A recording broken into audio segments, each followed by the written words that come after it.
But you wish, Tobel, Arabulali.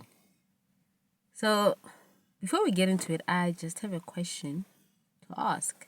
So, any of you, do you still do those big family gatherings, not funerals, but big family gatherings like during festive or Easter, where it's your siblings and your siblings' partners and your children and your cousins with their partners and the children and the elders, like where it's just a whole lot of you. Do you still do that? Do you still have that in your families? And I ask because most families, we don't have that anymore. I mean, one of my fondest memories from my childhood is really that I remember festive season, every Christmas holidays, we would all go to Limpopo, right? Well, we lived in Limpopo, so we would be in Limpopo, but from one place to the next within Limpopo. And then we would have family members traveling from Gauteng by taxi, ne? Because during those times, most people didn't have, like most adults didn't have cars. So you would find a family of 8 traveling by taxi with their luggage for festive season holidays, traveling to Limpopo. And that was done like every December. That's one of my fondest childhood memories. And it was just beautiful. And that I realize now, grown, as a grown woman, that at that time I had this sense of security and confidence because I knew that I belonged to a people.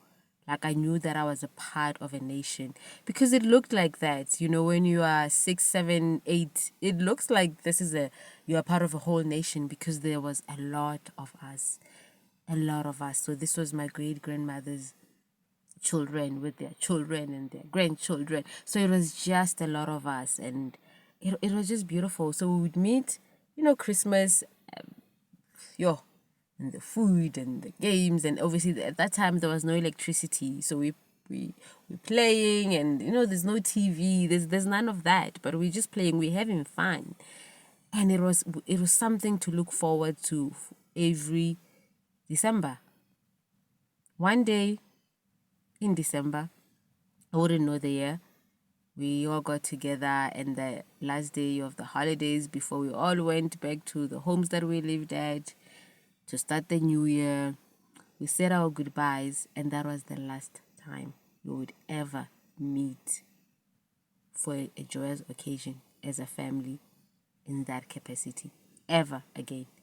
And none of us knew it was the last time, right? Couple of years later unfold, years unfold as they do, such as life. We meet during funerals only. The only big family gatherings we have is funerals. And also not everyone comes. It's just those that can make it. But in families it depends whose funeral is it, right? And that's the status quo. And it's just so sad. My eldest child, who's 10, my son, when he was asking me about my childhood and we were talking, because these kids, because they play Minecraft, I mean, if you know, the Minecraft and the Roblox, but Roblox, we had to ban it because it's supposed to be a game, but it's very inappropriate for kids. If your kids are playing Roblox, get them off Roblox. It has very inappropriate games, like extremely inappropriate games for kids. Anyway, so because, I mean, they think they're having the most epic childhoods because they get to play games on gadgets. And I was telling him, no, we played, right? Neraloka Khati, Neraloka Bati, Chicago. I don't know what those things are called in English. But we played those games. And I told him about how we used to get together during festive. And he was asking me, well, why don't we do that anymore? And I couldn't answer him because, well, it happens. We know the dynamics of why it happens when someone feels that their loved one was killed by a fellow family member, when someone feels like they dropped out of school because a certain family member did their thing to make them drop out of school, and it's like, but you never liked school anyway, like you. No, I dropped out because that family member made me drop out. Yeah, but yeah, we know those stories of why families just stopped getting together for joyous occasions. My younger brother and I were talking, and we were talking about these relatives, right? They had that tradition of getting together come Christmas holidays. And it was just such a blueprint of, man, this is what we should all aspire to do, right? Because they would rotate houses, you know, this Christmas we at this one's house, next Christmas at that one's house, and then they stop that. But what they would then do is they would just then travel, but then together with their partners and their kids, and that was beautiful to watch. So that was something to aspire to for other family members. And my younger brother and I were just talking about how it's said that even that has just unraveled. Even that they've stopped. They're also going through, oh, I haven't seen that one in years. No, I don't know what's happening with that one's life. No, I don't want to be around those people. Man, so sad. Because you look at it now and you think, well, one day, hopefully, God willing, when God takes us, because we want to go when our kids are adults, not when our kids are still young. Let's say 30 years from now, our kids will be grown. And then you're thinking, it would be nice to leave our kids with that sense of coming from a nation, coming from a people, like what we had when we were kids. And the only way to do that is for us to get together, but we don't know how to. Grace, right? We talk about grace. Ordinary people inspiring ordinary people. So, are you the one that was that family member that initiated your family getting together, to say, listen, guys, this is ridiculous. There's so many of us. Let's start getting together again. And it actually worked.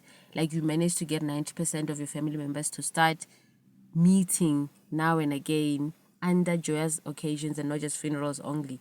And maybe you didn't get everyone, but mostly like 90%, because you're not going to get everyone. There are going to be those who unfortunately are stuck in their traumas and whatever beliefs that they believe in and that they don't want to be a part of it. But then you manage to get 90%. That's good, right? And then it worked. Because you could be inspiring, because someone could be sitting there and thinking, God, I want to get family members together. How do we do this? They could hear your story and think, if you could do it, oh, so it's possible, right? Because whether we like it or not, we all really go through the same things. Hey, we experience the same things, right? We do, because that's human experience. It's lived experiences. And you never know. You could be inspiring some of us. Because, with my cousins, the other time, we went to, I think it was it was a funeral or the cleansing ceremony after a funeral, one of those. And we were having fun. Well, it was the cleansing because it wasn't the funeral. Yes, we wouldn't be having fun at a funeral. No, but by the way, that's also the sad part, right? Because we don't see each other under joyous occasions. When we do get to see each other at funerals, we want to have fun because we haven't seen each other in such a long time. And it feels good when we see each other. We want to talk. We want to find out how are we doing. We want to joke around and reminisce about the good old days and our childhoods and all of those things. But we want to do it at a funeral. And it's inappropriate. But we do it because that's the only time we get to see each other.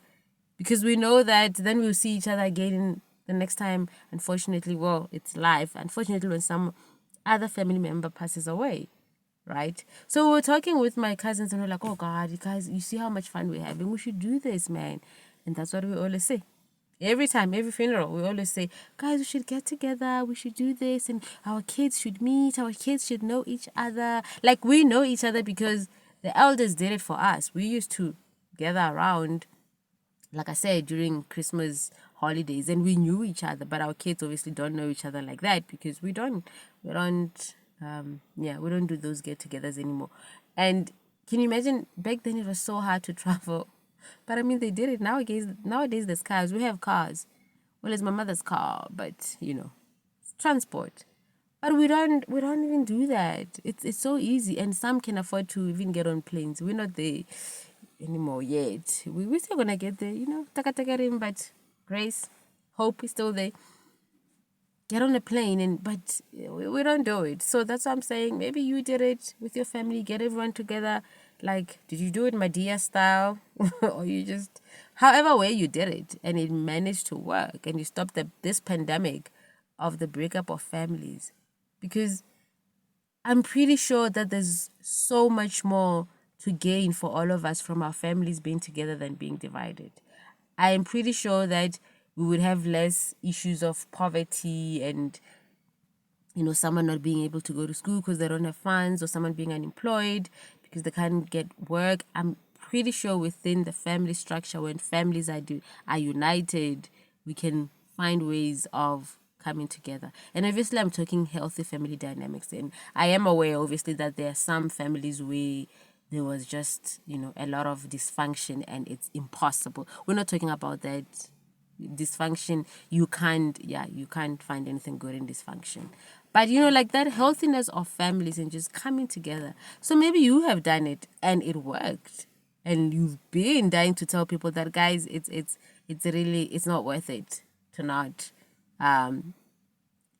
be united as families. We have been united and our lives have been the better for it. Get in touch with us. Tell us. Let us hear. Let's inspire one another. Just ordinary people inspiring one another.